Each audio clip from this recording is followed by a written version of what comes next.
Hello बच्चों, प्रणाम।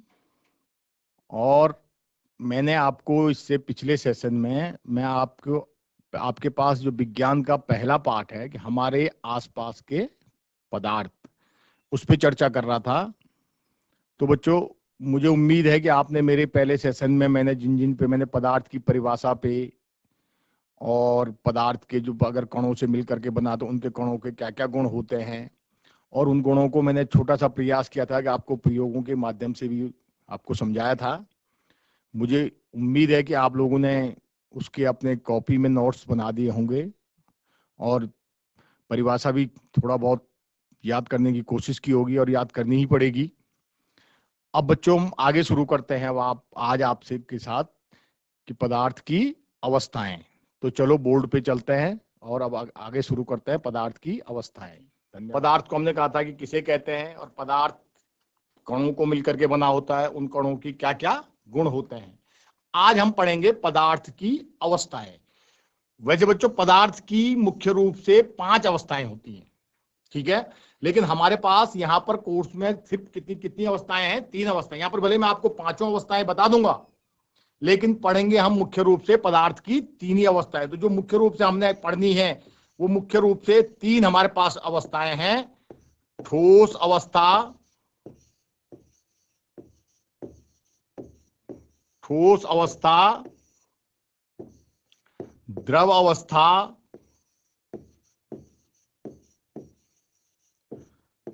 ठोस अवस्था, द्रव अवस्था, और तीसरी अवस्था जो हमारे पास, जिस पे हमने पदार्थ के बारे में बात की थी, कौन सी अवस्था है? गैस अवस्था। वैसे बच्चों, ये 2 अन्य अवस्थाएं भी होती हैं, मैं इनको आपकी जानकारी के लिए बता तो रहा हूं, लेकिन ये हमारे कोर्स में अभी नहीं। हम इसको जब आगे की कक्षाओं में जाएंगे तब हम इनको पढ़ेंगे। तो जो अगली अवस्था है, एक अवस्था है प्लाज्मा अवस्था।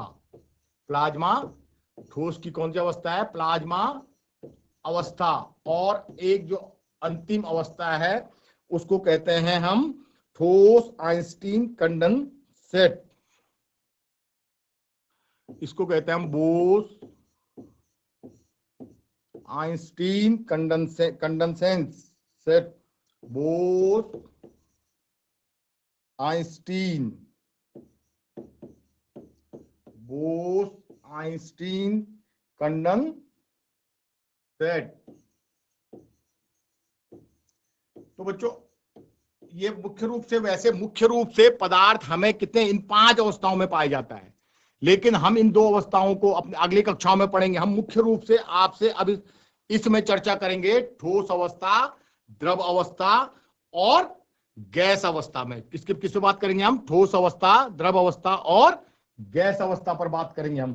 तो देखो बच्चों, हमारे पास 3 प्रकार की अवस्थाएं हैं। देखो, पहली अवस्था हमारे पास ठोस, दूसरी है हमारे पास द्रव, और तीसरी अवस्था है हमारे पास गैस। अब हम थोड़ा सा जो हमने पिछले सेशन में पढ़ा था, मैं चाहूंगा थोड़ा मैं एक हल्का सा आपके सामने एक स्ट्रक्चर बनाऊंगा जिससे आपको थोड़ा लगे ये हमारे पास, माना ये तीनों अवस्थाएं हम कैसे दिखाएंगे, इसको मैं थोड़ा आपसे क्लियर कर लूं।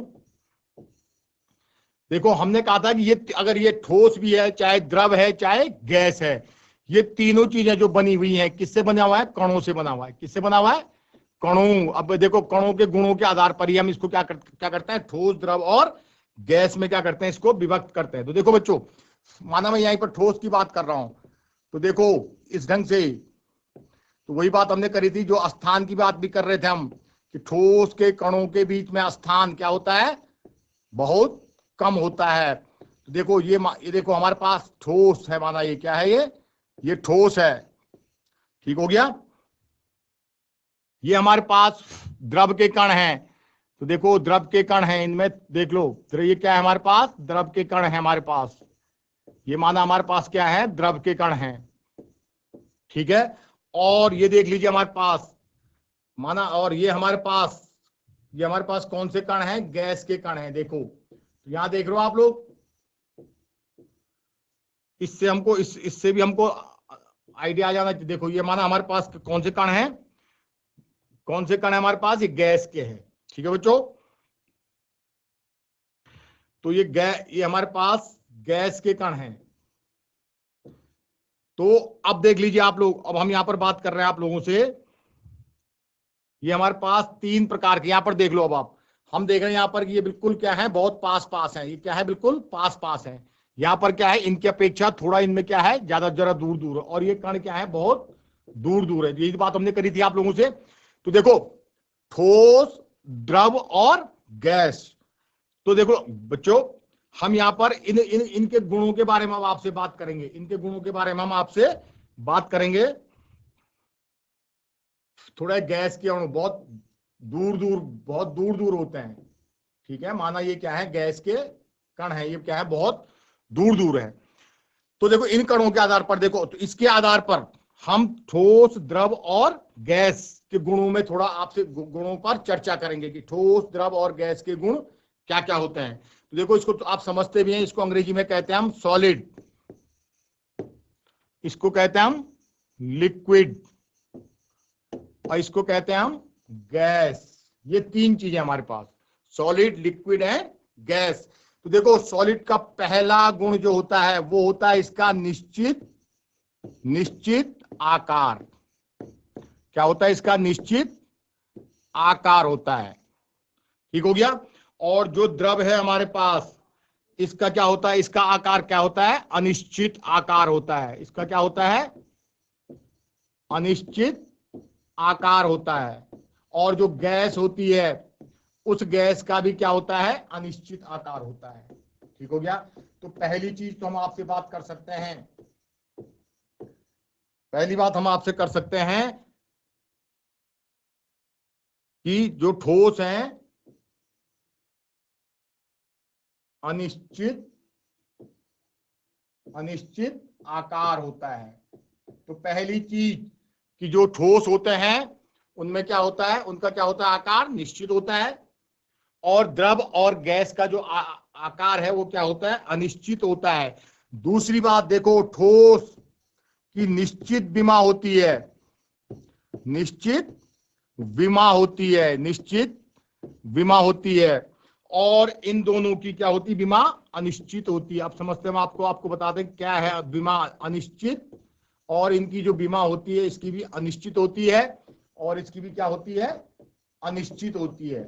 अब देखो क्या है विमा का मतलब, देखो बच्चों, अगर मैं छोटा सा एग्जाम्पल तुम्हारे पास दूं, माना मेरे पास ये रबड़ है, ठीक हो गया। तो देखो इसका ये किनारा भी बराबर होगा और ये किनारा भी बराबर होगा। अगर हम इसको फिर से काटेंगे तो देखो ये भी फिर भी क्या होगा, देखो जब दो टुकड़े बनेंगे तो इनके देखो दोनों तरफ विमाएं क्या है, देखो शेप साइज क्या है, बराबर, चाहे हम इसको कितना भी इनका भी छोटा करेंगे तो ये एक निश्चित, देखो निश्चित विमा में कटेंगे, ठीक हो गया। तो इसका मतलब इनका ये क्या है, अगर इसके चारों कोने आपस में क्या होंगे, निश्चित होंगे। लेकिन यहां पर द्रव का ऐसा नहीं है। अगर हम द्रव को माना, द्रव को किसी बर्तन में रखते हैं और कहीं पर से थोड़ा सा अगर वहां पर कोई छिद्र है तो द्रव वहां से निकलना शुरू हो जाएगा, वो अपना फिर कोई आकार नहीं रखेगा और कोई विमा नहीं रखेगा, और वही सिचुएशन किसमें आएगी, गैस में भी आएगी, ठीक हो गया ना।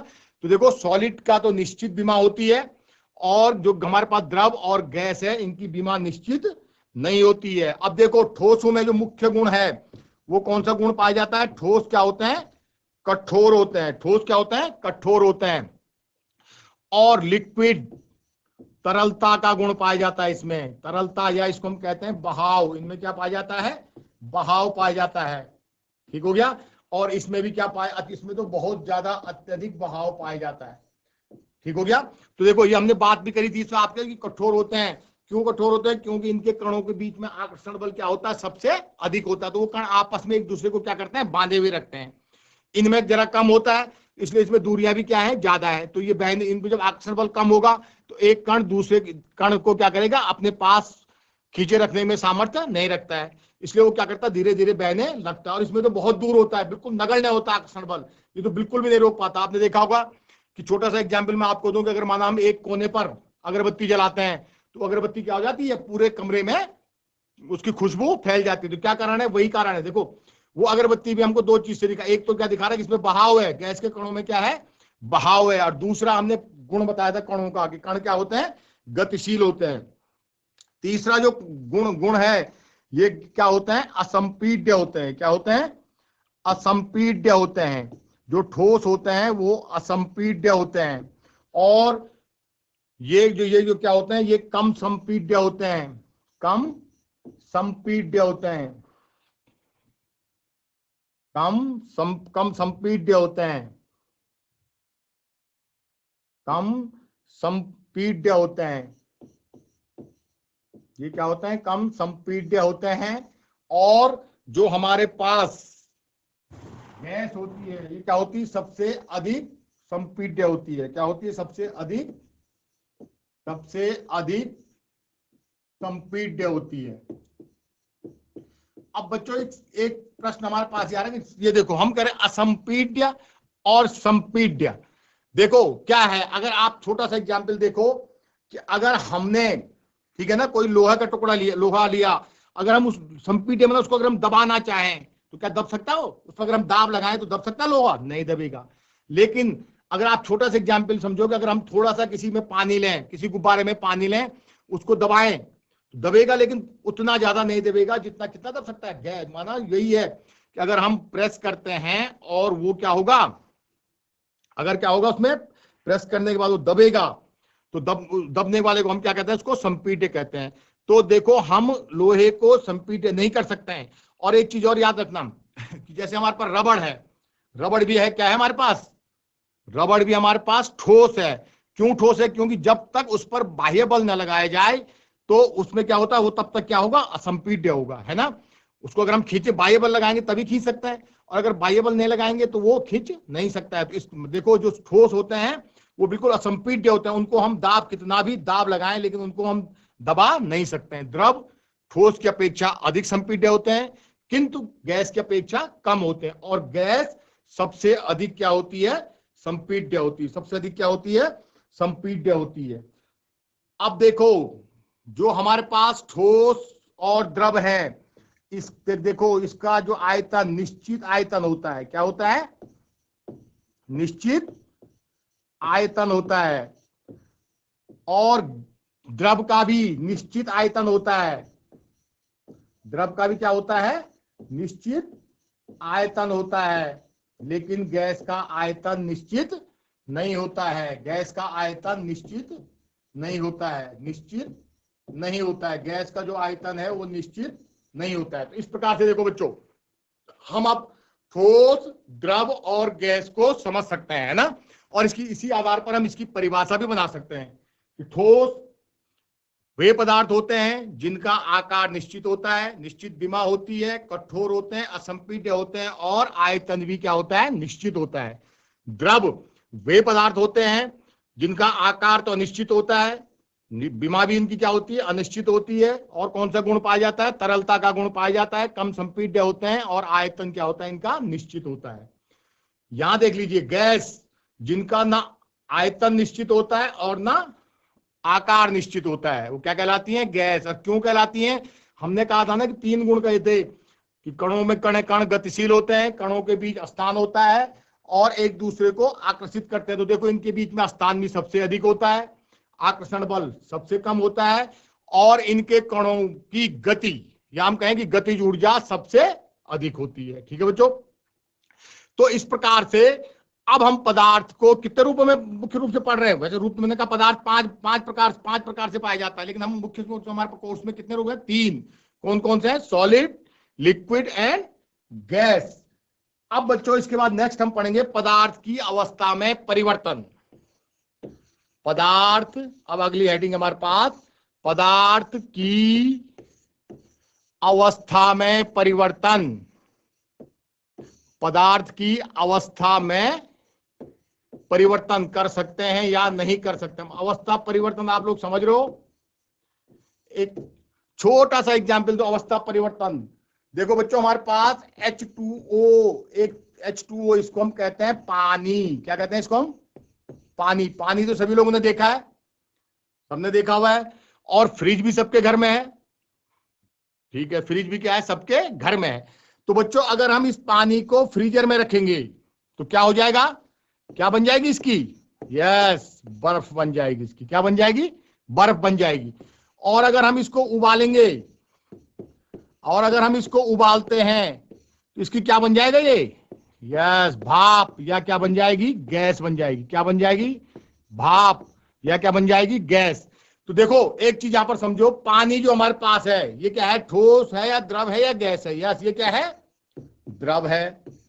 बर्फ जो है हमारे पास ये क्या है, ठोस है। और जो भाप है ये क्या है, गैस। तो वही बात कर रहा है, देखो कि पदार्थ की अवस्था में परिवर्तन, माना ये पानी था हमारे पास, कोई पदार्थ था, हम इसकी अवस्था में परिवर्तन कर सकते हैं या नहीं कर सकते। और इसको हम और डिटेल पढ़ते हैं कि हम इसकी अवस्था में परिवर्तन कर सकते हैं या नहीं कर सकते। तो मुख्य रूप से दो प्रकार से इसमें हम परिवर्तन कर सकते हैं।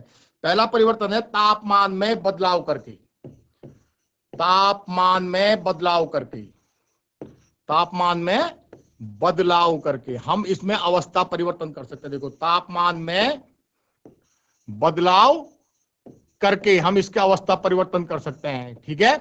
और दूसरा कैरेक्टर है इसमें कि दाब में बदलाव करके। और दूसरा हम किस प्रकार से परिवर्तन कर सकते हैं, अवस्था परिवर्तन, दाब में बदलाव करके, दाब में बदलाव करके। दो प्रकार से हम अवस्था परिवर्तन कर सकते हैं, ठीक है बच्चों। तो पहला देखो तापमान में बदलाव करके, और दूसरा दाब में बदलाव करके हम अवस्था में परिवर्तन कर सकते हैं। तो हम पहला तापमान में बदलाव करके देखते हैं कि कैसे हम इसको करेंगे। तो देखो मैंने अभी आपसे कहा था कि मेरे पास पानी था, पानी की बात करी थी मैंने अभी। इस पानी से देखो हमने, इस पानी से हमने जो है दो चीजें, देखो रुको एक नाम इसमें जो अभी थोड़ा सा आपको क्लियर करते हैं। पानी है, हमने कहा था इस पानी से हम दो चीजें बना सकते हैं। देखो हमने कहा हम पानी से क्या कर सकते हैं, कौन सी अवस्था में बदल सकते हैं इसको, जल वाष्प में। एक किस में बदल सकते हैं हम इसको, जल वाष्प में बदल सकते हैं। और एक हम इसको किस में बदल सकते हैं, एक हम इसको किस में बदल सकते हैं, ठोस में बदल सकते हैं। एक हम इसको किस में बदल सकते हैं, ठोस में। और एक इसमें इसको बदल सकते हैं बर्फ में। ये चीज हमारे पास समझ लो बच्चों, पहले ये इतनी चीजें हमारे पास हैं, ठीक हो गया। अब अगर मैं कह रहा हूं कि ये हमारे पास पानी है, और अगर हम इसका तापमान, तापमान जानते हैं सब लोग, टेम्परेचर, तापमान, अगर हम इसका तापमान बढ़ाएंगे, ठीक हो गया। तापमान अगर बढ़ाते हैं, तापमान अगर बढ़ाते हैं तो ये किस अवस्था में बदल जाएगा, इस अवस्था में बदल जाएगा। और अगर हम इसका तापमान क्या करते हैं, अगर इसका तापमान हम क्या करते हैं, घटाते हैं। अभी हम इसके आगे बात करेंगे आपसे, अब लेकिन जनरल समझो, ये तो समझते हैं आप कि अगर हम पानी को गर्म करें तो वो जल वाष्प में बदल जाता है। और अगर हम इसको फ्रीजर में इसको घटाएं, मतलब इसका फ्रीजर, फ्रीज क्या काम करता है, इसके टेम्परेचर को कम करता है। तो अगर ये घटाएंगे इसको तो किस में बदल जाएगा, बर्फ में बदल जाएगा, ठीक हो गया ना, ठीक हो गया, समझ गया। हम इस पानी को देखो, हम कहते हैं पदार्थ की अवस्था में परिवर्तन, तो देखो तापमान अगर हम बढ़ाएं तो किस में बदल जाएगा, ये जल वाष्प में बदल जाएगा, ठीक है ना।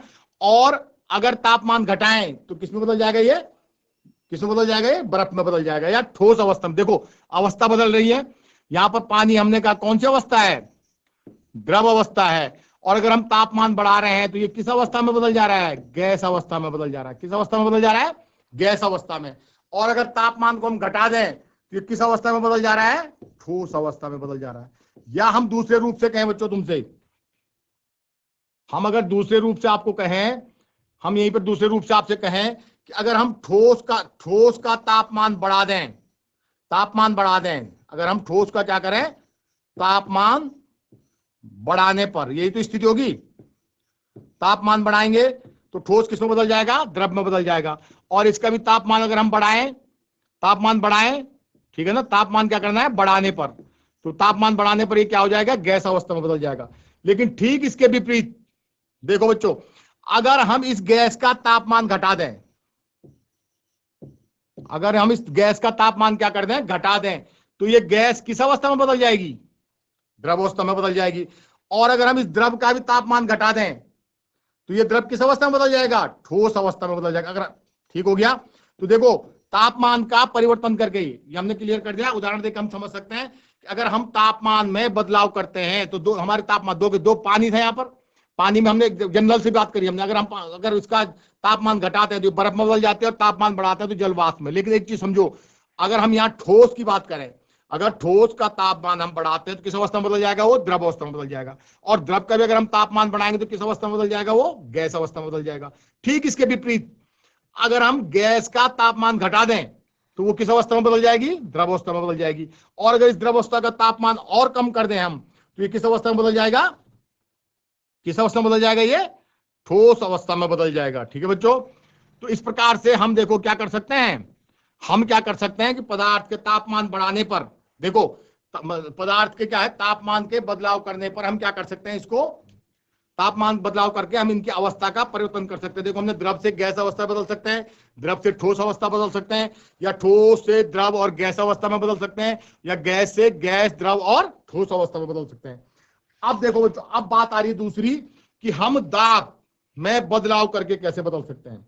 हम दाब में बदलाव करके कैसे, हम दाब में बदलाव करके इसको बदलेंगे। तो देखो फिर से मैं वही बात कर रहा हूं, इन फिर से मैं अपने उसी पर आ रहा हूं कि हमारे पास कौन कौन सी अवस्थाएं हैं पदार्थ की। 3 अवस्थाएं हैं। कौन कौन सी अवस्थाएं हैं हमारे पास पदार्थ की? 3 अवस्थाएं हैं, ठोस, द्रव और गैस। 3 अवस्थाएं हैं हमारे पास। अब हम बात कर रहे हैं आपसे कि अगर हम दाब को बढ़ा दें, ठीक है ना, अगर हम ठोस, देखो अब अगर यहां देखो, अगर हम ठोस का दाब घटा दें, देखो 2 चीजें हैं यहां पर, समझ लो। यहां पर मैं घटाने की बात कर रहा हूं, यहां पर हम माइनस की बात करें। अगर हम घटा दें, क्या घटा दें? अगर दाब घटा दें, ठीक हो गया। तो देखो दाब घटाने पर क्या होगा, अगर हम ठोस का दाब घटा देते हैं तो ठोस किस अवस्था में बदल जाएगा? द्रव अवस्था में बदल जाएगा। और अगर हम द्रव का ताप भी घटा दें, द्रव का दाब भी घटा दें तो द्रव भी किस अवस्था में बदल जाएगी? गैसीय अवस्था में बदल जाएगी। ठीक हो गया। लेकिन अगर ठीक इसका उल्टा, अगर हम दाब को क्या कर दें, दाब को क्या कर दें, अगर हम बढ़ा दें, अगर हम दाब को क्या कर दें, बढ़ा दें, तो देखो दाब को बढ़ाने में क्या हो जाएगा हमारे पास? अगर हम दाब बढ़ाएंगे तो ये गैस किस अवस्था में बदल जाएगी? द्रव अवस्था में बदल जाएगी। और अगर हम और दाब बढ़ा दें तो ये द्रव अवस्था किस अवस्था में बदल जाएगी? ठोस अवस्था में बदल जाएगी। इसका मैं छोटा सा उदाहरण बच्चों तुमको 2 उदाहरण दे सकता हूं। आप लोग देखो, आप लोग इसका ठोस, द्रव और गैस का मैं 2 उदाहरण आपको हल्के से समझाता हूं। एक कोक आपने देखा होगा, सबने सब पीते हैं, कोको कोला, थम्स अप, वैसे अच्छी चीजें नहीं है ये, लेकिन फिर भी अगर आप पीते हैं तो देखो बच्चों, जब हम इसको देखते हैं, जब बोतल में होता है तो बिल्कुल लिक्विड होता है, लेकिन जैसे ही हम इसका ढक्कन खोल देते हैं तो आपने देखा होगा बुलबुले के साथ बाहर आ जाता है। कहां से आ जाती है वो गैस? तो उसका कारण वही है कि हमने क्या कर रखा है, दाब बढ़ाया है। तो जब दाब बढ़ाया है तो ये गैस किस अवस्था में बदली है? द्रव अवस्था में बदली। यहां पर देखो, है ना, जब तक वो बोतल के अंदर है तो दाब क्या है? बढ़ा हुआ। तो ये गैस क्या है? द्रव अवस्था में। लेकिन अगर जैसे अब ढक्कन खोला, हमने ढक्कन खोला तो दाब क्या हो गया? इसका घट गया। दाब क्या हो गया? घट गया। घट गया तो ये द्रव अवस्था किस अवस्था में बदल जाएगी? गैस अवस्था में बदल जाएगी। समझ गए? तो यही कारण है कि जो हम कोक या कोल्ड ड्रिंक्स की जो भी बोतल्स है उसको खोलते हैं तो वो गैस अवस्था में बदल जाता है। धन्यवाद बच्चों। इससे आगे हम आपसे नेक्स्ट सेशन में बात करेंगे। धन्यवाद।